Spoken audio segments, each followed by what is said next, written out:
Burgundy hair color is very much in trend these days and it looks absolutely beautiful. If you also want to give your hair this kind of burgundy shade right at home while getting this beautiful color without damaging your hair, then this remedy is for you. The strong chemical dyes available in the market may give your hair instant color, but they can also badly damage your hair. Because of this, you can also get split ends, your hair growth can slow down, and the protein in your hair can get damaged. So, this remedy will also help repair the protein in your hair and also help prevent the white hairs caused by strong chemical hair colors. So first, we are going to take beetroot. I'm using beetroot powder here and I have taken around 2 tablespoons of it.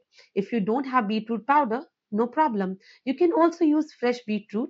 Take around half of a medium sized beetroot, wash it properly, and then cut it into very small pieces. You can also grate it if you want. Now, because I'm using beetroot powder, I'm going to add it directly into the pan. Make sure the pan is completely dry. Keep the flame on low and we are just going to lightly dry roast the beetroot powder. Don't do it for too long, around 20 to 30 seconds is enough. We are not trying to burn it, we're just giving it a little bit of heat. Beetroot color is sensitive to heat, so if you roast it far too long on a high flame, you may actually affect that beautiful pigment that we want. And if you're using fresh beetroot, you don't need to dry roast it. You can directly add it with the water. Now, I'm going to add 1 glass of water. For now, just start with 1 glass. Later, if we feel our mixture is getting too thick, we can always add a little more water. Mix it properly, especially if you're using beetroot powder, because we don't want any small lumps sitting inside. Now keep the flame on low to medium and let it heat. We don't need a full boil immediately.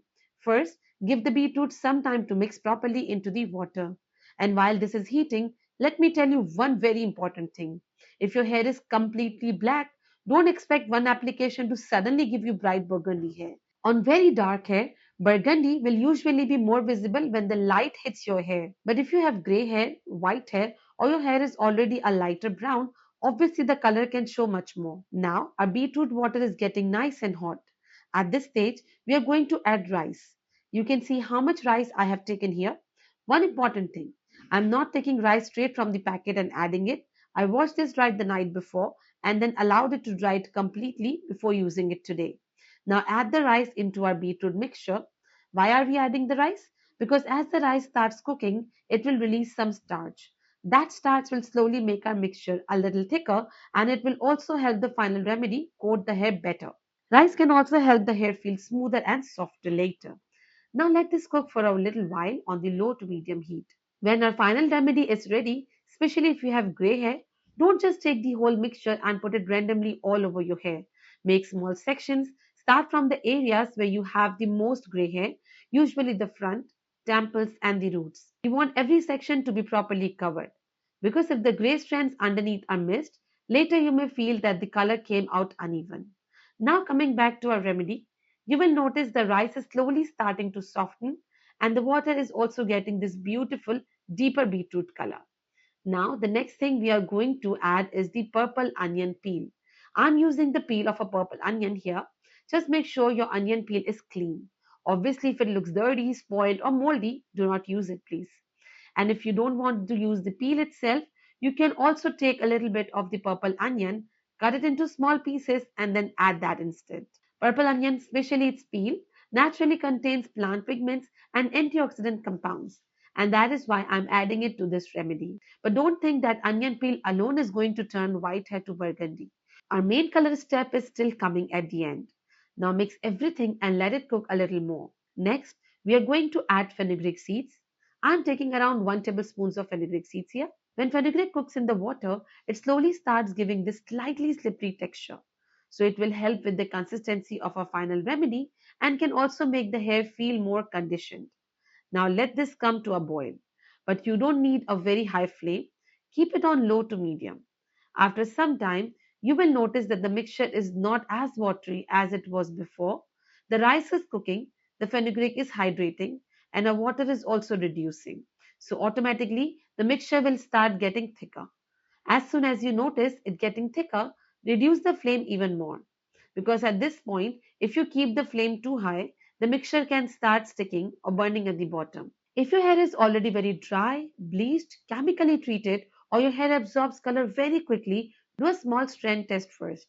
Don't expect exactly the same burgundy shade on every hair type. For some people, it may look more wine red. For some, it can be burgundy brown. And for others, it may have a slightly more copper burgundy tone. Now we are going to add ginger.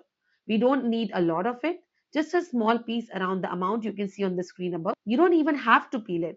Just wash it very properly, cut it into small pieces, and add it directly into the pan. I'm not adding ginger for the color purpose here. I'm adding a small amount mainly as part of the scalp care side of this remedy. And please don't add too much ginger.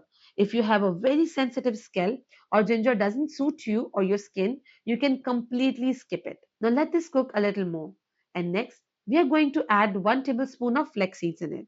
Once you add the flax seeds, you will notice the mixture will start becoming even thicker. That's because flax seeds start releasing their natural gel-like texture when they are heated in water. This will help our final remedy spread more easily and coat the hair properly. But don't make one mistake here. Don't cook it for too long as it will turn into a very thick flaxseed gel later. Remember, we still have to grind and strain this mixture, so keep the flame very low. Now at this stage, I'm also showing you one optional ingredient. This is Ratanjot. This is completely optional. If you have it, you can add a small amount. If you don't have it, just skip it. A remedy will still be fine. Ratanjot is traditionally used for its deep reddish color, so I'm adding a little bit of here. But again, you don't need it a lot. Now look at the consistency of our mixture. If you feel it has become too thick, it will be difficult to grind or strain later. You can add a little more water at this stage, but only add it if you actually need it. And if you add more water, don't immediately switch off the flame. Let the mixture come back to a proper boil once more, and then you can turn off the flame. And while we are waiting for that, let's quickly talk about the patch test. Especially if this is your first time using this remedy or your first time using henna, make sure you do a patch test. And if your hair is already chemically colored or bleached, do a strand test on a very small hidden section as well. This will give you an idea of what kind of burgundy shade you may actually get on your hair. Now our remedy has cooked properly. Switch off the flame. At this point, if you want, you can directly strain the mixture. But what I'm going to do, I'm going to grind it first because I want to break down these ingredients and get as much as possible out of this mixture. Make sure you don't allow this to completely cool down because if it's cooled down, the rice, fenugreek, and flaxseed inside makes this mixture very thicker, and then it will be difficult for you to grind it later and strain it too. Now grind it properly, and once you have ground it, strain it immediately. Don't grind it and then go and do something else because when you come back, it may already be much thicker and more difficult to strain. Trust me. And even if that happens, don't worry. Just add a little warm water, loosen the mixture, and then strain it.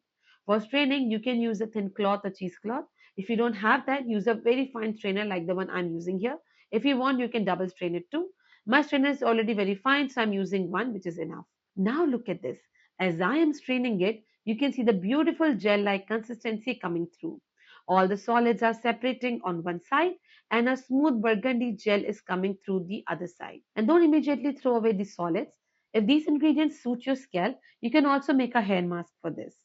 You can actually use this burgundy gel as it is, but if you want that better color method where the burgundy color can deposit better and stay comparatively longer on your hair, I'm going to add one more small step here. Now take approximately 4 tablespoons of this burgundy gel. 4 to 5 tablespoons would be enough. Take it in a separate bowl and into this add around 1 tablespoon of henna powder. Remember this ratio please. Now mix it properly and you can see that even after adding the henna, our mixture still has this beautiful burgundy tone. The reason I'm adding henna is because henna actually deposits color onto the hair and binds to the hair better. So compared while using the beetroot gel alone, it gives our hair a better base to stay on the hair. Now, if your hair becomes very dry after using henna, you can also add a little aloe vera gel at this stage, but this is completely optional. If your hair already does well with the henna, you don't need to add anything else. Now, mix everything properly. We just need a nice smooth consistency so it can spread easily through the hair. When you apply it, divide your hair into the sections and properly cover the areas where you have gray hair or white hair. Don't judge the final color immediately after washing your hair. Henna based color can continue to deepen over the next 24 to 48 hours. On white or gray hair, you may get a brighter burgundy, red, or copper burgundy results. On brown hair, it may look a deeper burgundy brown. And if your hair is naturally jet black, the burgundy tone will usually be more visible when the light hits your hair. Make sure after applying it, keep it on your hair for some time. I would recommend 1 to 2 hours, and then rinse it with the plain water. After rinsing with the plain water, use this oil which you can see on the screen, and then wash your hair with the shampoo which is on the screen too.